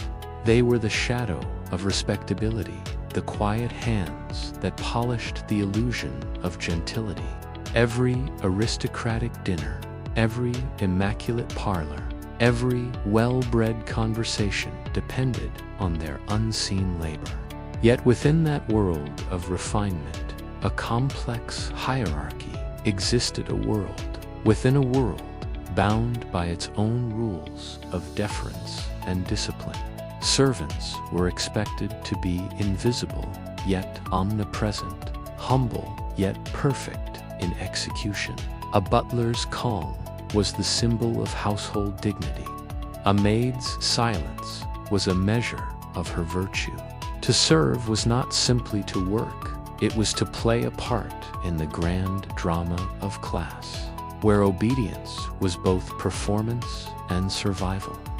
The Victorian household thus became a living portrait of the era's obsession with order, where even kindness had rank and every gesture was an echo of authority.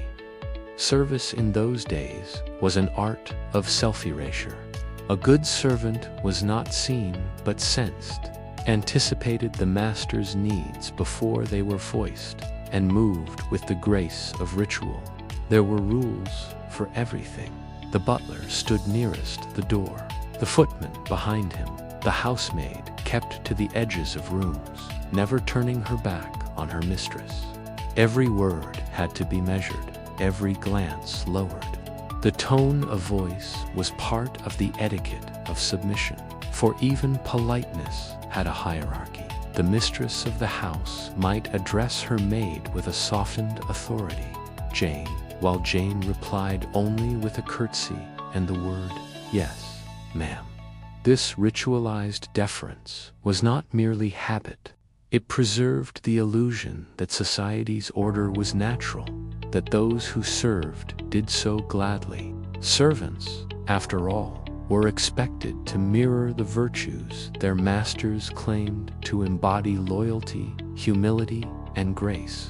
Yet beneath this polished obedience, resentment and pride often brewed. The servant knew the secrets of the household, the quarrels, the debts, the pretenses, and in that knowledge lay a quiet power for the upper classes. The behavior of their servants reflected their own worth.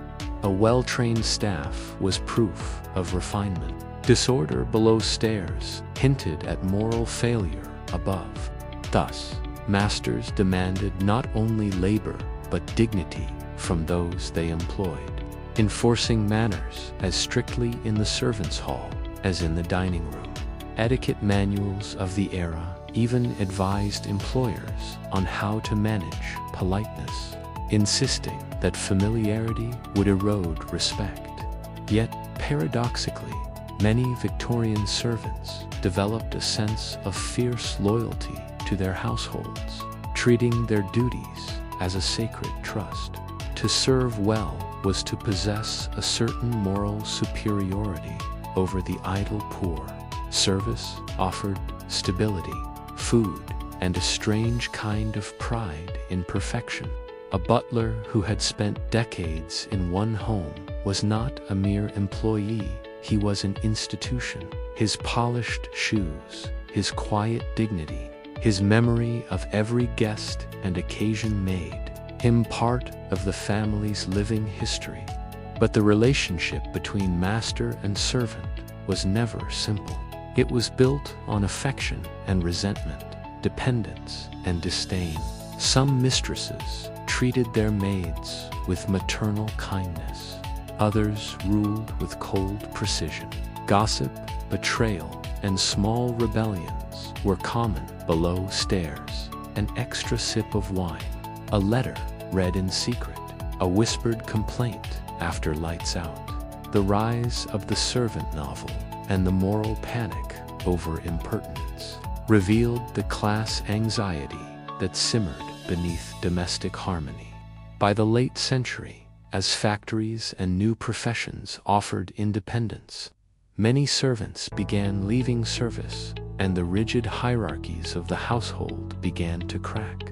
The age of deference, so long sustained by ritualized politeness, was fading. Yet its echoes remain in the modern imagination: the crisp uniforms, the careful bows, the language of sir and madam in the grand theater of Victorian manners.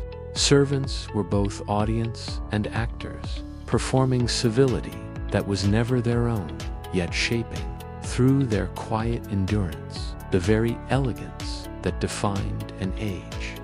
In Victorian England, respectability was the grand performance upon which the entire social stage was built. A play where everyone knew their lines and no one dared break character. To be respectable was to exist under constant observation by neighbors, by society, and by one's own conscience. Every street, every drawing room, every Sunday pew was a miniature theater in which reputation was both costume and currency. The respectable man rose early, worked diligently, avoided scandal, and spoke in measured tones. The respectable woman managed her household with grace, kept her emotions discreet, and embodied the moral light of domestic virtue.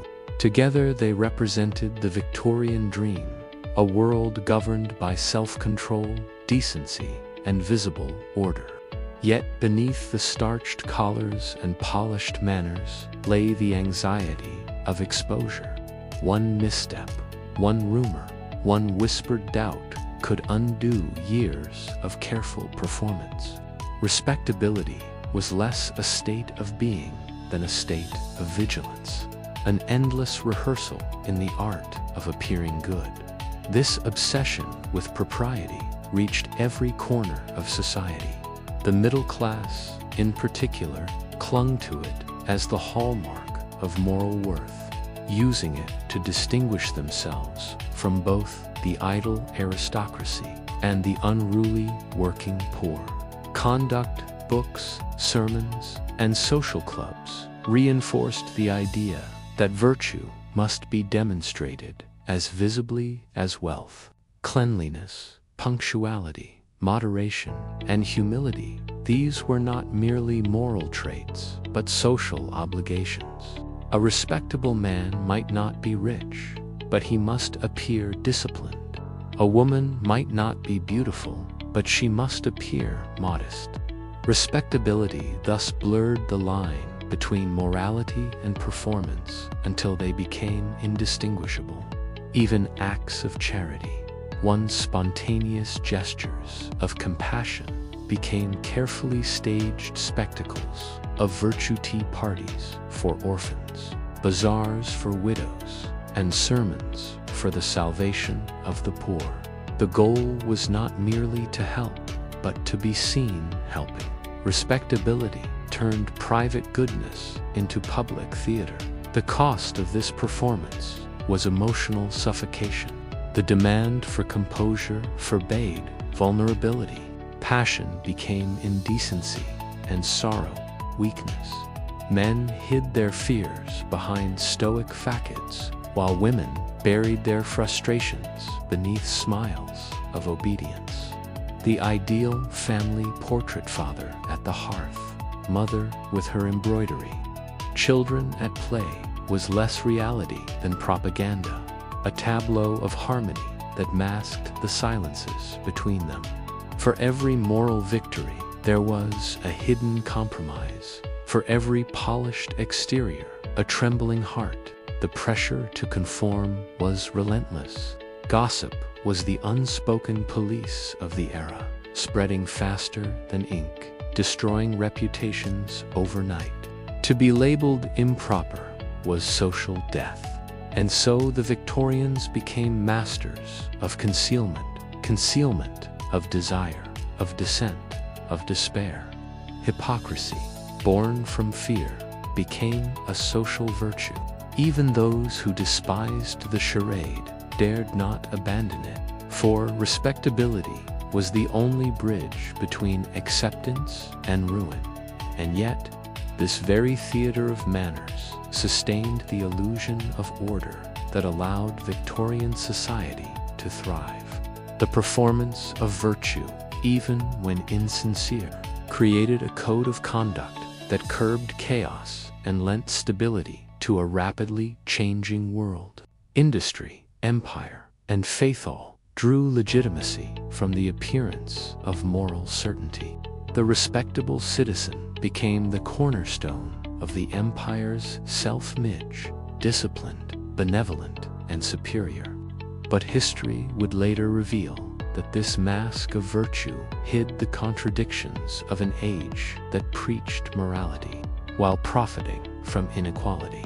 Still, there was beauty in their struggle, the yearning for decency, the attempt to live gracefully amid hypocrisy. The theater of respectability, for all its illusions, was also a testament to human hope that through order, perhaps goodness could be learned, and through manners, the chaos of life might momentarily appear divine. Though the gas lamps of Victorian London have long gone dark and the rustle of silk gowns has faded into memory, the echoes of Victorian politeness still shape the rhythm of our modern world. We no longer bow or curtsy, nor send calling cards with gilt edges, but the spirit of courtesy that once ruled drawing rooms and parlors has merely changed costume. Today, it lives in emails that open with "Dear Sir" or "Madam," in the quiet "Excuse me" on crowded trains, in dinner parties where we still debate which fork to use. The Victorian code of manners, once an iron law of social survival, has softened into habit, a ghost of grace lingering in the machinery of modern life. Yet beneath this transformation lies the same yearning that once defined the 19th century, the desire to belong, to appear decent, to measure worth through behavior. Our age prides itself on freedom, but it still clings to the rituals of respectability, merely disguised in the language of professionalism and civility.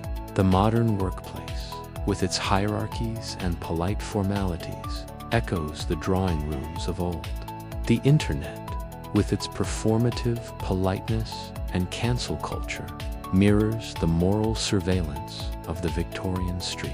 We may mock their prudery, but we live beneath our own invisible codes, equally watchful and unforgiving in the 21st century. Politeness continues to be both armor and art.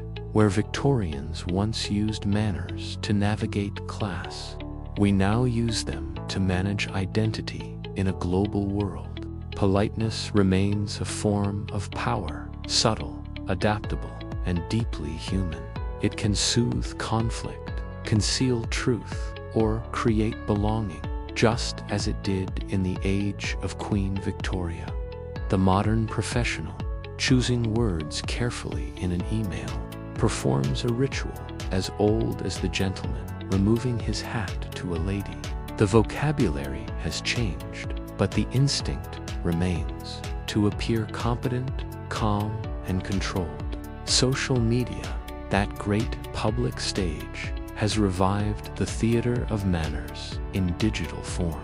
The curated politeness of posts and comments, the unspoken rules of tone and imagery, echo the Victorian obsession with appearance and moral order.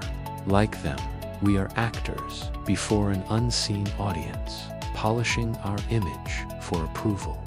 Respectability has become virtual, but its weight is no less real. Every tweet is a calling card. Every like is a nod in the modern salon of public opinion.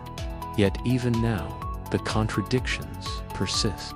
Just as Victorians used civility to mask inequality, modern politeness often conceals discomfort and hypocrisy.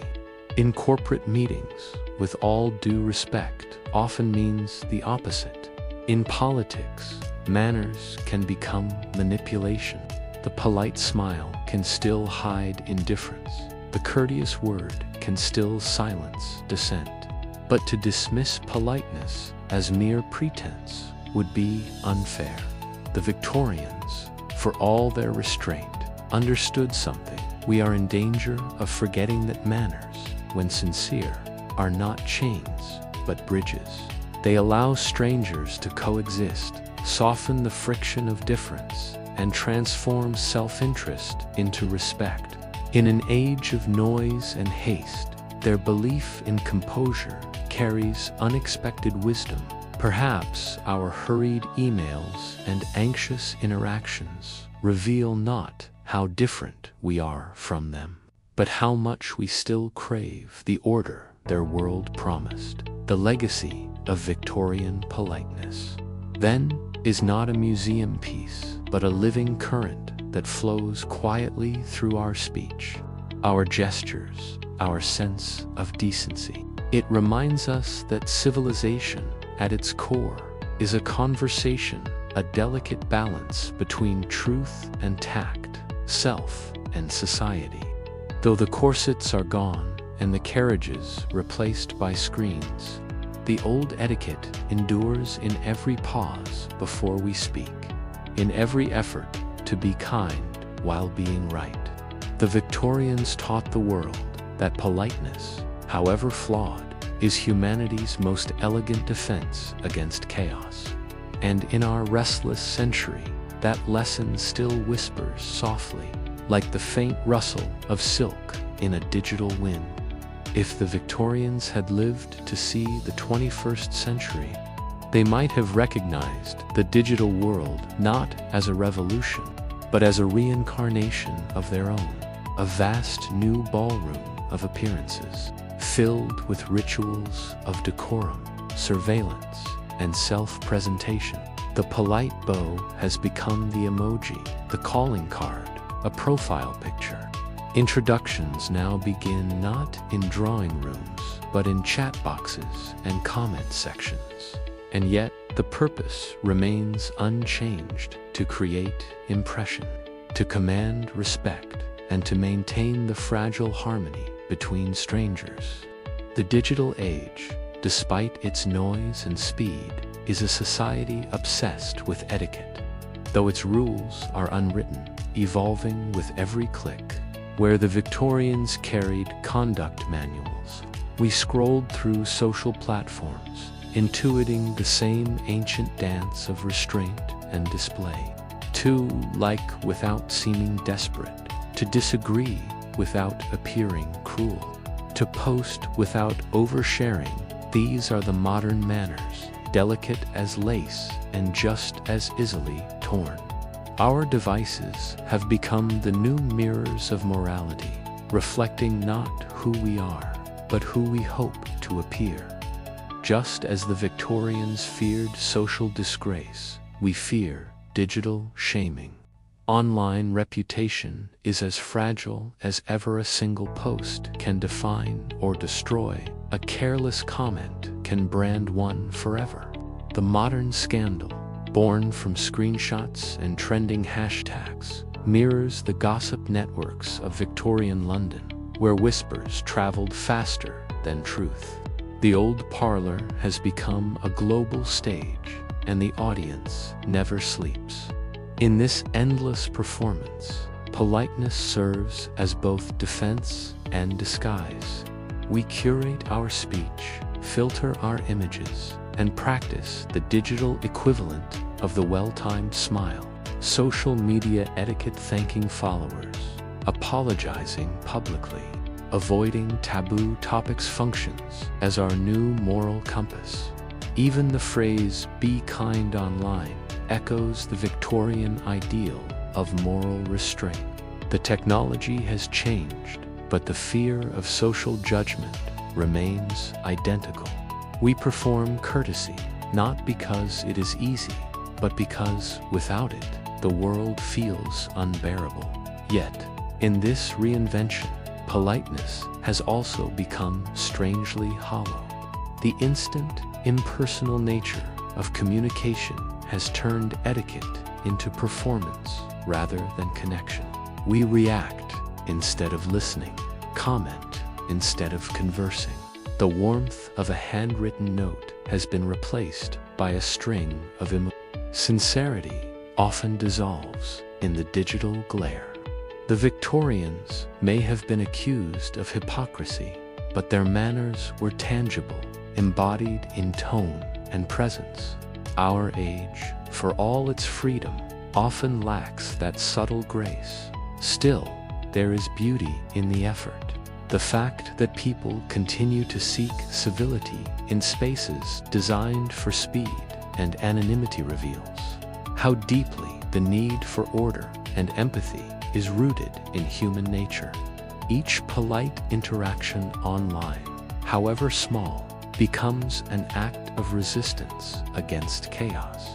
Every please and thank you typed into the void is an echo of a centuries-old belief that civilization depends not on technology, but on tone. The reinvention of manners in the digital age is thus both triumph and tragedy. We have democratized communication, allowing every voice to be heard, but we have also amplified misunderstanding. We have globalized politeness, yet weakened its sincerity. Still, just as the Victorians used etiquette to humanize the industrial age, we now use it to humanize the technological one. Our hashtags are our handshakes, our digital profiles, our parlors. The screen may have replaced the salon, but the need for grace remains unchanged. Perhaps, in learning to be polite in this virtual wilderness, we are once again relearning what the Victorians knew too well, that manners, however imperfect, are the only language that can make strangers feel human. For much of the 20th century, the world sought to escape the stiff corset of Victorian formality. The wars, revolutions, and countercultures that followed tore down the old hierarchies, replacing ceremony with authenticity, restraint with freedom. The bowler hat gave way to bare heads, the handwritten letter to the quick phone call, the yours faithfully to the simple best. To be formal came to mean to be false, and informality became the language of sincerity. In offices, homes, and schools, titles dissolved, teachers became friends. Bosses, mentors, and the old codes of respect were traded for equality. The decline of formality seemed a liberation, a breaking of chains that had long confined the human spirit. But as the 20th century waned and the digital one dawned, something curious happened. The world began to feel its absence. The very freedom that had once felt exhilarating began to seem unmoored, stripped of grace. Informality had blurred the lines between closeness and chaos, leaving people uncertain how to balance honesty with respect. And so, quietly, almost imperceptibly, the old manners began to return, not as obligation, but as choice, not as performance, but as art. The revival of formality in the modern age is not a return to the rigid codes of the past, but a reimagining of their purpose. In an era of immediacy, formality offers intention. In a culture of noise, it offers pause. Where once politeness was armor, it is now sanctuary. People rediscover the comfort of rituals, the handwritten thank you note, the formal greeting, the dress code at a wedding, not out of vanity, but out of longing for meaning. In the workplace, professional etiquette has returned, dressed in new language, emotional intelligence, communication ethics, mutual respect. Even online, the trend toward digital decorum shows the same impulse to restore dignity to dialogue. We now teach our children to speak kindly, wait their turn, listen before replying, phrases that echo directly from the parlors of the past. The form may have changed, but the function remains. Formality protects the fragile fabric of human interaction from tearing under the strain of ego and haste. And yet, this revival carries contradictions. The modern revivalist of manners must navigate a world allergic to pretension, where too much polish can appear insincere. Formality today must be warm, not cold, inclusive, not exclusive. The modern gentleman must listen as well as lead. The modern lady must speak as well as smile. In this sense, the revival of etiquette marks progress rather than regression. It is a refinement of equality rather than hierarchy. We no longer use manners to divide, but to connect, not to hide emotion, but to express it gracefully. In a sense, we have taken the skeleton of Victorian formality and filled it with a new soul, one that values empathy over perfection. The return of formality, then, is not nostalgia, but necessity. It is our quiet rebellion against the rudeness of the digital age, our attempt to preserve humanity in a time when everything feels mechanical. Perhaps this is the greatest irony of history, that what the Victorians built out of fear, we now rebuild out of yearning. Their formality was a shield against scandal. Ours is a bridge toward sincerity.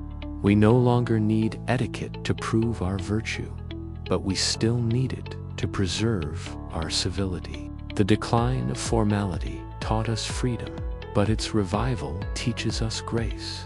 And so, even in our most modern moments, when we rise to shake a hand, when we say thank you instead of clicking like, when we listen before replying, we echo the ghosts of a more courteous time. The Victorians may have left their parlors behind, but their manners, softened by time, still light the path to what it means to be human. In the days of Queen Victoria, to be called a gentleman was not simply to belong to a class, it was to embody a code. The word carried a moral gravity that reached far beyond wealth or wardrobe. It was a title of character. A gentleman was expected to be honest, self-controlled, charitable, and discreet. His handshake was his oath, his word a bond stronger than parchment. Yet, like much of Victorian life, this morality was both genuine and performative, a mirror polished to perfection but hiding cracks beneath.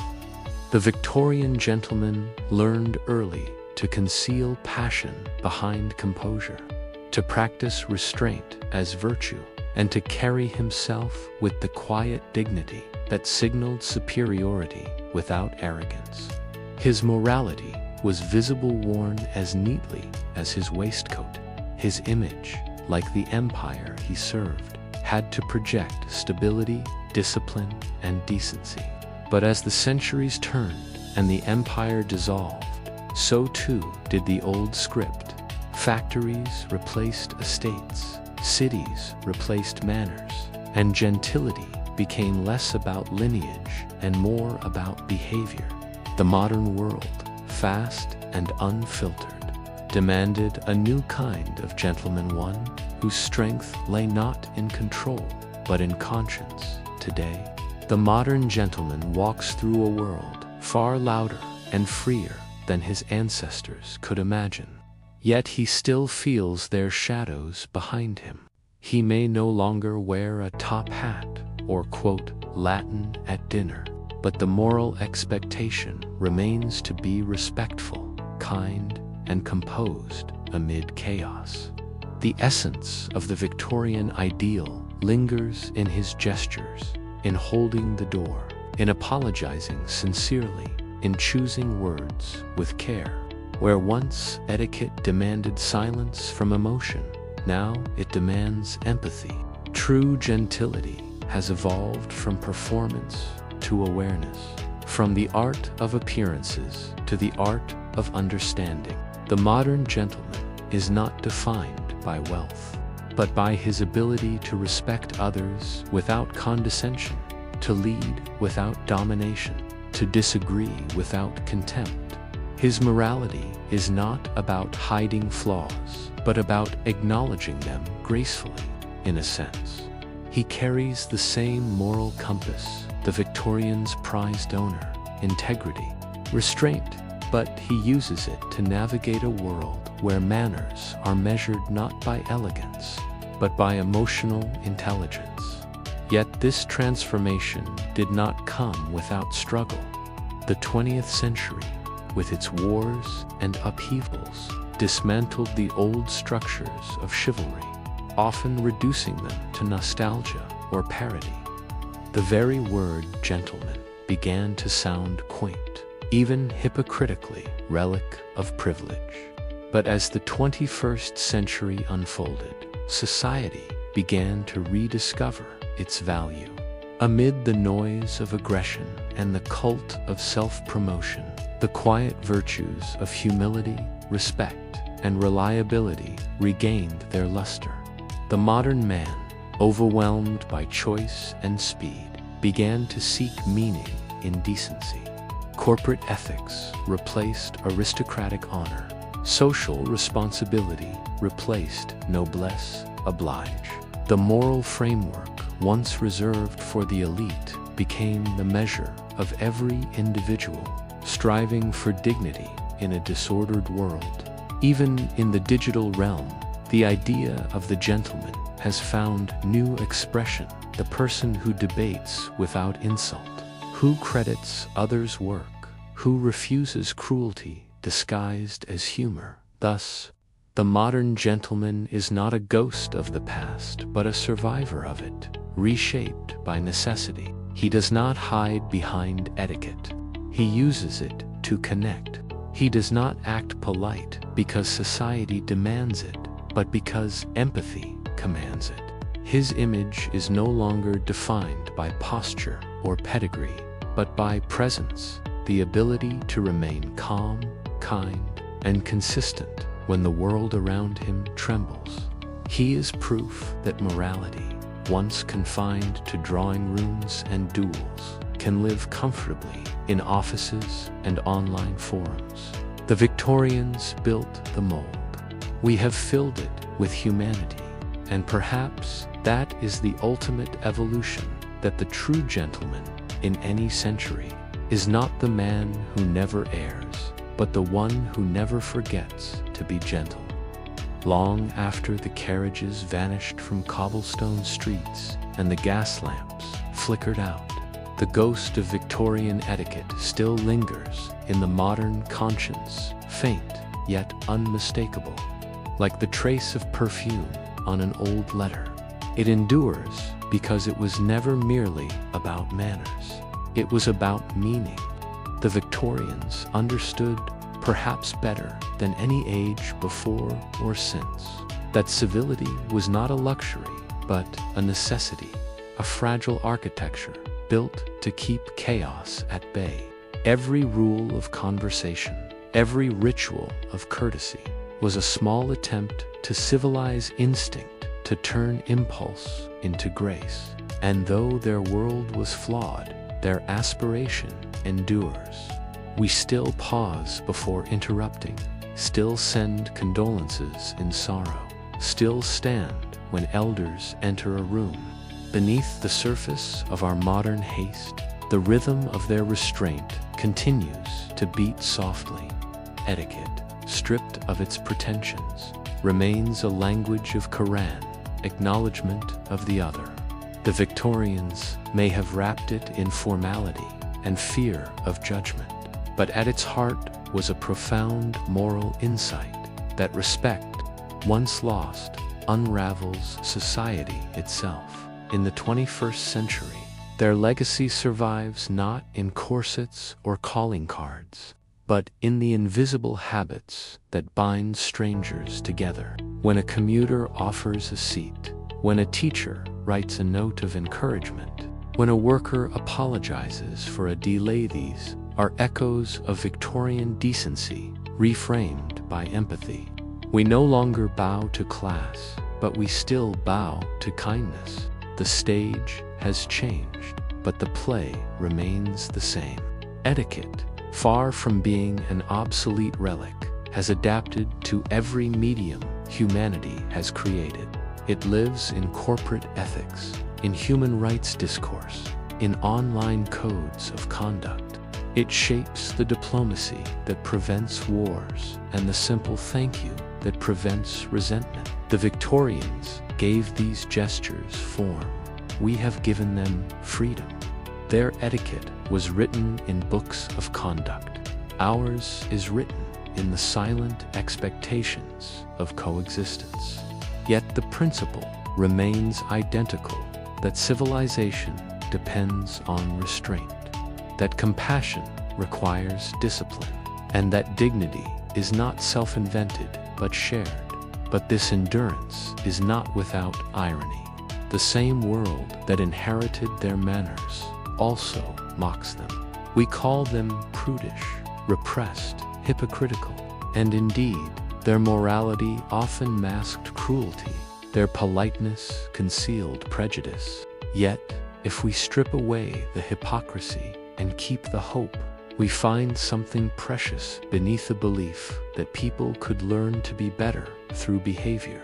That is what gives Victorian etiquette its strange modern relevance. It was an attempt, however imperfect, to teach humanity how to coexist with itself. In a time of instant opinions and endless noise, that aspiration feels radical. The Victorians used manners to hide. We can use them to heal.